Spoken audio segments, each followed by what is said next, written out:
Off air, after we completed that interview, I posited that as somebody who at times is ideologically skeptical of our state-owned bank, the two things that we talked about showed the ways that the bank can be benefit. And I do think that North Dakota has generally used its state bank in an appropriate way. We've not gone overboard with it. We've not tried to supplant the private banking industry. It's not socialism, even though I've used that word intemperately at times to describe it in the past.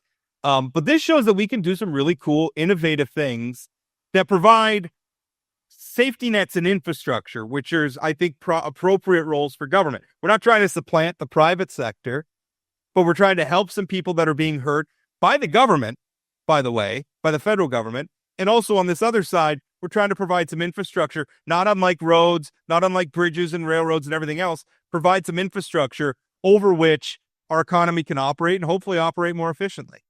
Yeah, I think it's interesting to think about, could the State Bank of North Dakota be started today in today's political environment? And I think the answer is absolutely no. I think the state mill and elevator, absolutely no. This could not. And so that's not just a North Dakota thing. Every year or so, you'll hear about another state kicking the tires, right. about the Bank of North Dakota, and it died. I mean, California. I don't think you could do it in the most liberal state in the union. I agree 100%. And so the timing of it was very, very well. But it also is a reminder that we can do big things. We can do innovative things. And sometimes maybe the state should look at some things that maybe are a little bit outside the box and do them. But here's the thing. When we booked Don to come on here to talk about stablecoin, you probably could have heard my groan from 3 blocks away thinking about crypto and stablecoin. But again, this is one of those topics that I felt like I needed to learn something about before we had him on. And I actually learned something. And I still feel like the old man saying, get off my lawn when people talk about this stuff, but I can sort of see a path now. I think the hard thing is a lot of us look at what they're doing. I think cryptocurrency was kind of sold as being very consumer facing before it was obvious to most consumers who aren't like drug lords what benefit this has. Like, right. hugely volatile currency that is a pain in the rear end to use. What benefit is that to me? And I think the real, at least in the immediate future, I think the real benefit is on the back end, talking about things like, hey, maybe we can kind of break the de facto monopoly that the credit card industry has on swipe fees. Maybe we can be able to move money faster in an accountable way, in a secure way that's also cheaper. I'm sure you've been at restaurants and other places where there's an upcharge if you use a credit card. Yeah. I think like gas stations do that, like especially if you're buying large volumes of gas, they'll do that. People are annoyed by it. Because it gets passed on to us. I managed a retail store for a while. And when you start, I could see the financials for our store. And when you start thinking about a store that does $30,000, $40,000, $50,000 in transactions a day, and then there's a 2% swipe fee, yeah, it adds up to day after day after day. That is a big chunk of our business. You give a business back 2% of its revenue. I mean, goodness, that's a big deal. Yeah, and I also think the state stepping into the space makes a lot of sense because it's hard to imagine some bank in some small town setting up their own sort of stablecoin system, right? I mean, and so I think that having the state sort of have this level set where everybody's hopefully using the same stablecoin, I think will be good in the long run. We have a lot of small regional banks in North Dakota. Yeah. And increasingly, they have to compete with the financial giants of the world because it's not just about putting some money in savings and having a checking account anymore. We're expecting a lot more. And these small banks, they have to be able to handle international transactions. I mean, things that his point about the ag people who operate in international markets and having an on and off ramp for currency.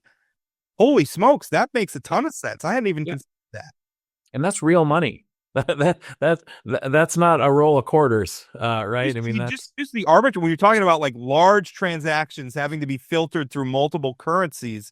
Yep. I mean, the arbitrage there can be enormous if you don't play it right. And so the difficulty, if there's a way to sort of build a bridge where you Yeah. get some of that uncertainty out, boy, that would be a lot of benefit. So I'm fascinated to see how this is going to run. And also, by the way, we didn't ask him this question, but it's on. If you go to the Bank of North Dakota, they have like a little information page and a FAQ, frequently asked questions. And one of the things is like, what did this cost in order for us to do this? And the thing is zero so far. I Yeah. mean, it's something we're doing in partnership with Fiserv. So, I mean, very efficient. It's not like there's a big cost to taxpayers to get this set up. Right. This is a very cool thing that they're doing. Well, it is a very cool thing, but I think I'm a little bit with you when I saw the press conference, like, oh, that's interesting. And I was like, why are we wasting our time on this? And so, again, diving a little deep, trying to understand how this affects individual North Dakotans.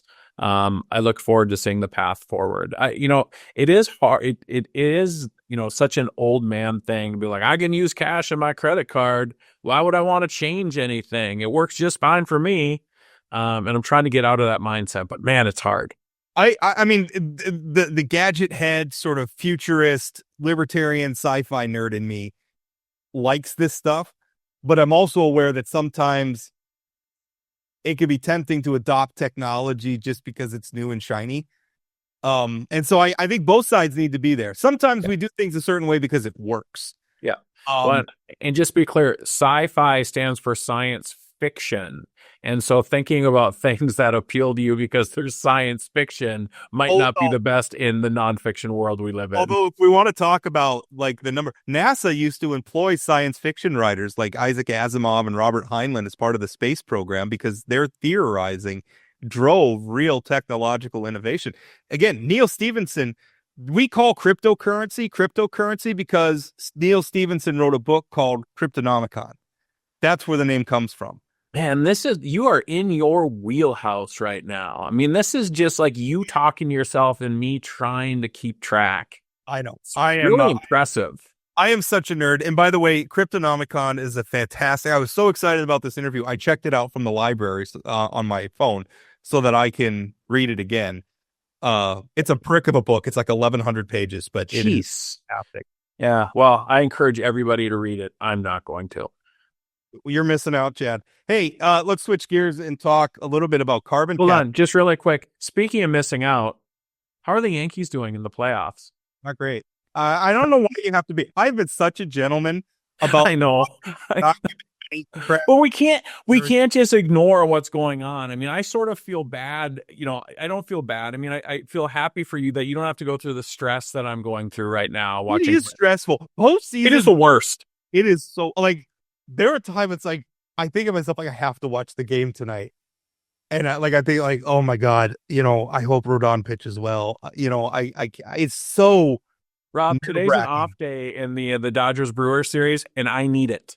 I need the day off. So anyway, that was my one jab about baseball. Now we can go on to talk about carbon capture and Summit pipelines if you want. Were you surprised, like the news that Summit is no longer locked into North Dakota as the destination for the Midwest car?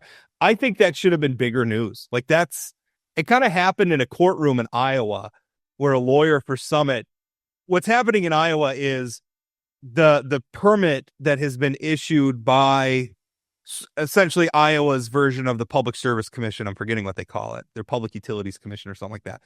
The permit that's been issued down there was under judicial review. And so what the lawyers for Summit did is they wanted to call it back saying, we want to amend the permit. So having a legal fight over this permit is moot because we want to change the permit. And the reason why they want to go back and change the permit is they want to consider another route. And they want to consider maybe going to Wyoming and not North Dakota. And I feel like that's really big news for North Dakota that didn't kind of make a lot of news up here. But that's kind of a shockwaves thing when you think about North Dakota's oil industry is saying we need carbon. We need it to come to North Dakota. When you think about, the ethanol industry that's tied into it, you think about the people in North Dakota who are invested in this, the landowners who have already signed up and maybe gotten payments or are in line to get payments for easements, coming across their property. That's big news. My headline on this was Wyoming's going to drink our milkshake. And I kind of feel like that's what's happening. The politics around this have become toxic in North Dakota. And so they're just going to go someplace where they're not so toxic. Right. They become toxic here and also South Dakota, right? I mean, South South Dakota is Dakota, a big part of this. a line's got to go through South Dakota, right? Right. And they might be even more toxic down there than they are That's here. fair. When I say up here, South Dakota, Yeah. really bigger problem than North Dakota. But like, we need this. If we want to continue to recover as much oil, we also don't want CO2 to be going up in the atmosphere. What's the problem? And it's sort of like, all right, mess around and find out. Well, we're finding out now, and we're finding out, and potentially we're going to lose a huge economic boost into the state of North Dakota. Tax dollars that potentially go to fund our schools, our roads, our infrastructure, our law enforcement, all these different things. With that being said, I think you wrote in your column, Summit probably didn't play this perfectly at the outset, but eventually Summit was going to take their ball and go home. Well, they eventually, I mean, I think Summit made some mistakes at the beginning, but at one certain point, how do you negotiate with people who are just fundamentally believe your pipeline is evil? Right. I mean, when you look at some of the rhetoric that's out there, and there's so many vectors to talk about this. I mean, one is like our struggle to build infrastructure in this country, not just carbon pipelines, but petroleum pipelines, natural gas pipelines, even power lines for wind turbines, wind farms, solar farms. It's NIMBY all over the place. And it's probably a reflection of our populist times, and we could talk about social media and that's impact on public discourse and all that stuff. But it is getting to the point where we can't build things in this country anymore. And that's going to be a problem, not just for North Dakota, but the whole country. You can't continue to expect low electricity prices, low oil and gas prices at the pump, and still say no to every single infrastructure need in the country. And also expect that, we're going to get all these great new services. We're going to have cloud computing for gaming and AI and all these things that Americans want to use that consume electric cars. Americans want these things, but these things also drive up demand.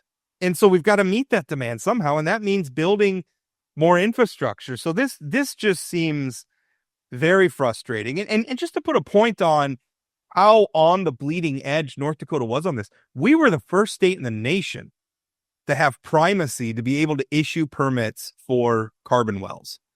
Where where the Fed said, okay, North Dakota, you have a regulatory process set up. You can issue permits and allow people to sequester carbon underground. We were the first state in the nation. The second state was Wyoming. And now I think Wyoming's going to pass us because for whatever reason, Wyoming's politics, and they don't have South Dakota on their flank. But there's other states that are getting in on this too. Colorado, I think Nebraska, and one other, maybe Kansas. I'm forgetting now. But there's other states that are applying for this. So there's other states that are waking up to the potential that North Dakota had. We're going to lose our spot at the head of the pack if we haven't already, and that's going to hurt us. And we've historically the bipartisan support for carbon capture. Kent Conrad, Byron Dorgan, Heidi Heitkamp, John Hoeven, Kevin Kramer. I mean, all these different people. They saw how important CO2 capture was for two reasons. One, again, for oil enhanced recovery. We can get more oil out of the ground in the Bakken if we have CO2, right? And then the climate part of it. If you believe in human-made climate change, we're not going to get to where we need to be on efficiency. We need to use these sort of technologies to get to where we need to get on CO2 not going into the atmosphere. And it just seems short-sighted. And again, it's like when you say no to everything, I mean, you can't, like you're saying, you can't negotiate with folks who think the pipeline is evil. There was no amount of money that was going to get them there. There was no route that was going to get them. How is Summit supposed to negotiate with that? There's no alternative. So and you're right. And even on the climate change part of it, you don't have to believe what Al Gore believes. You don't have to believe, and I don't. I believe that humans affect the climate.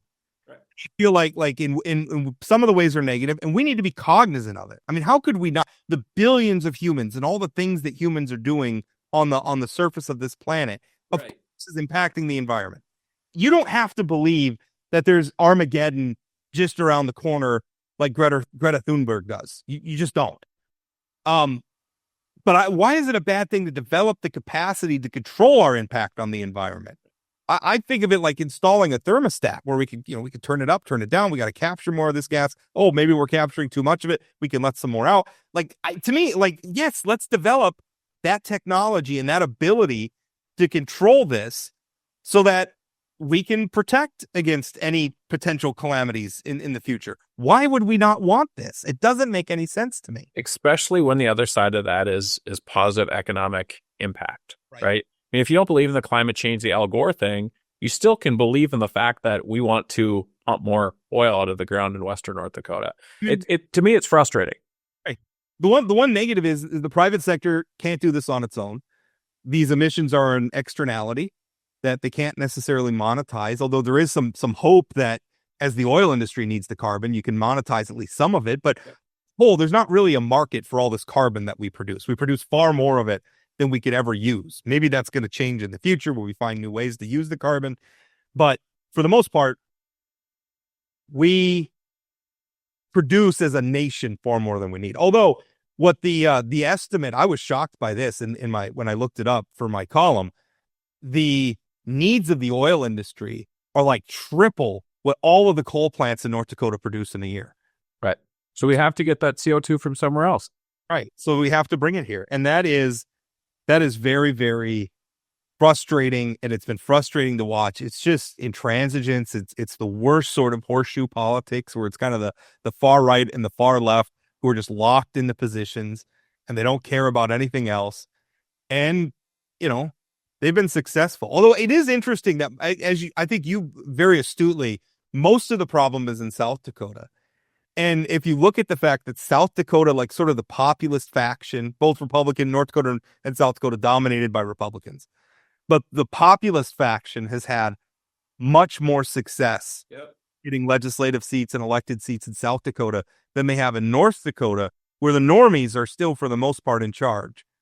That is a stark difference between those two states right now. I think the start and why that is, and we've talked about this on here before. In North Dakota, we understand energy production.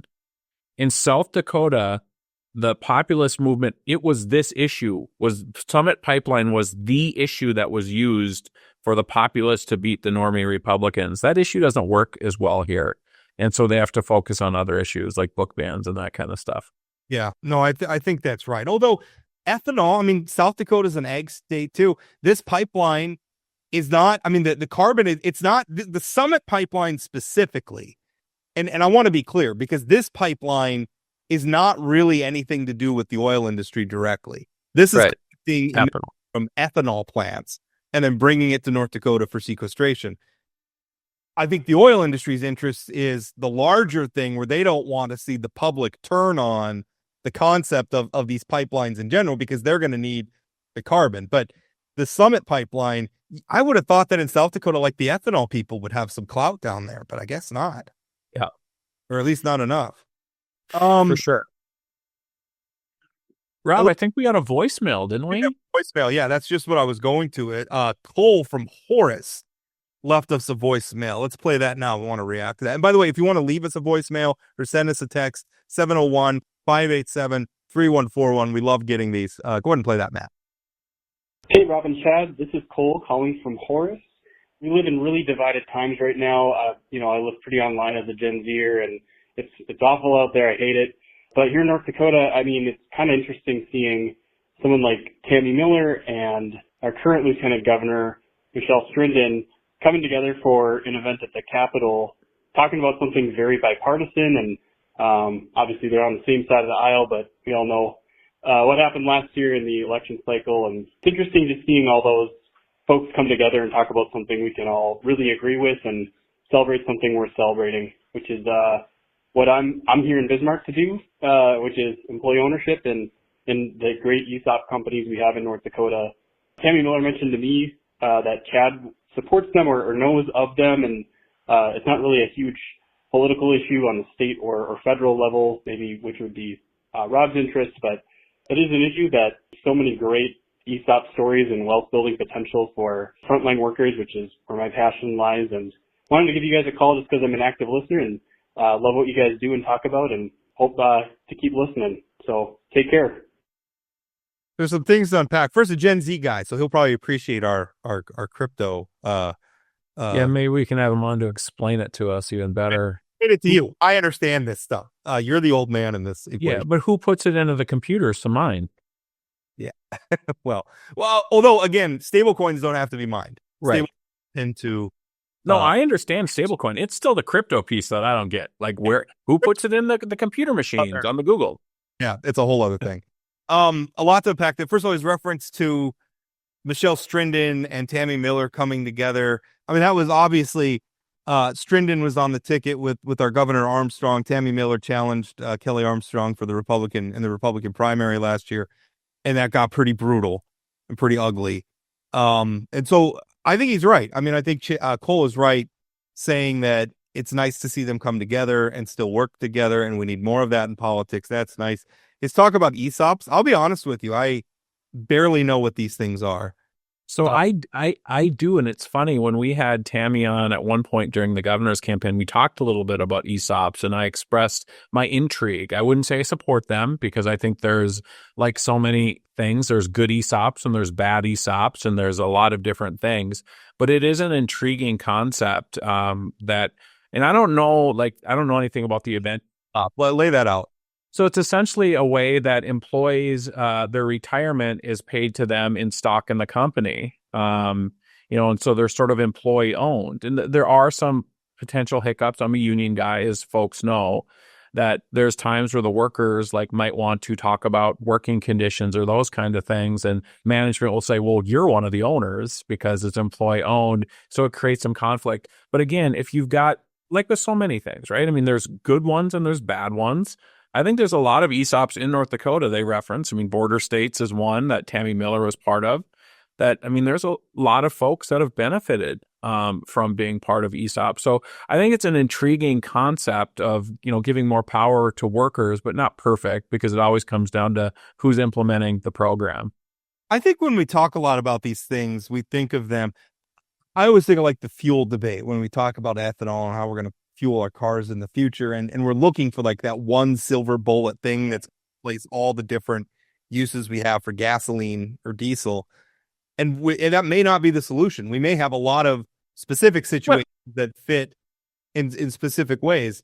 And so I kind of think of ESOPs that way. It's going to work for some companies, and it's going to work for others. And I don't know how I would feel. Having my retirement tied up in whether or not the company I'm working for is going to exist in 30 years when it's time for me to retire, that's a risk. But right. You talked about, like if there's a negotiation between the union and letting the union workers have some ownership in the company. So the understanding that impact of their demands on the bottom line might lead to more moderate, more reasonable debates or negotiations sometimes. Yeah, but generally an ESOP doesn't have unions. They're sort of separate things.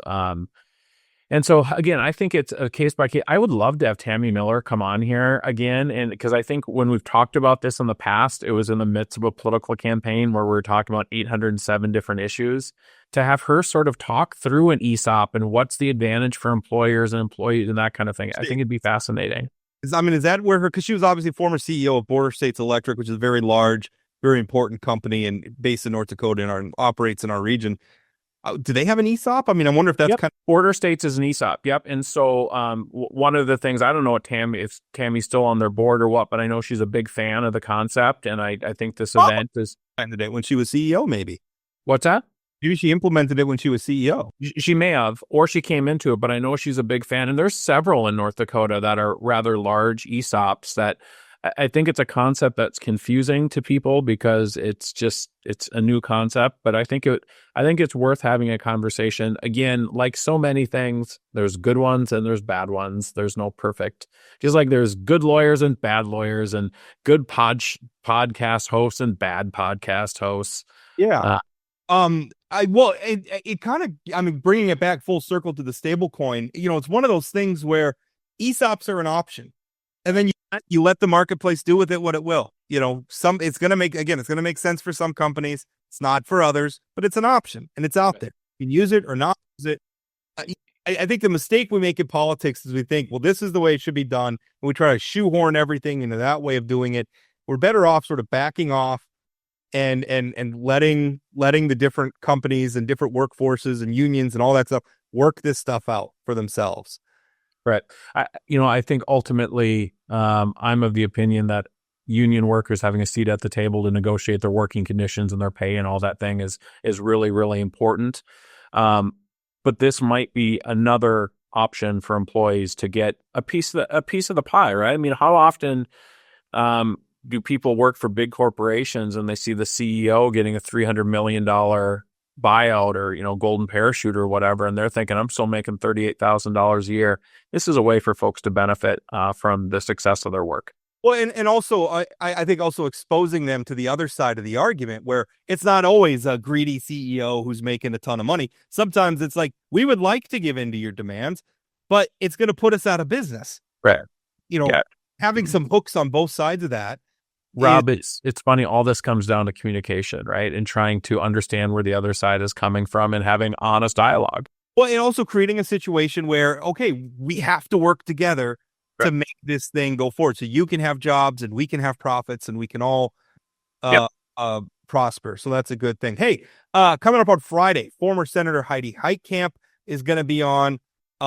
She may be joined by former New Hampshire Governor Chris Sununu, because she is, they're part of and it's interesting because it's kind of a left-right thing that they're putting on. The Brookings Institute and the American Enterprise Institute, they have a commission on rural prosperity. And I think that's really interesting right now, given what's going on in Washington, D.C., given what's going on with the trade war, given what's going on with interest rates and everything. There's kind of a surcharge. When you live out rural, sometimes a lot of things are more expensive because it's harder to get it out there to you.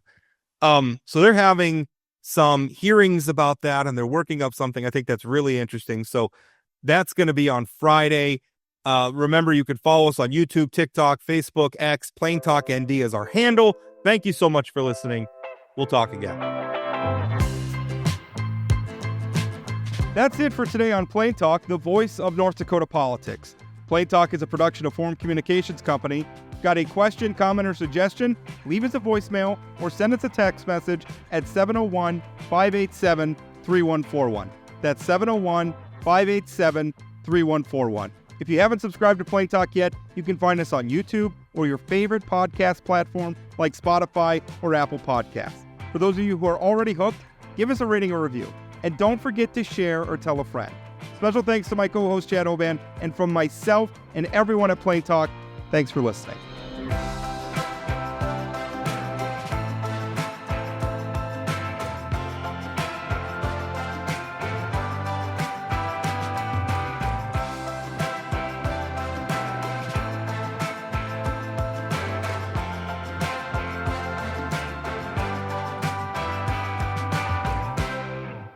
My first reaction was super cool.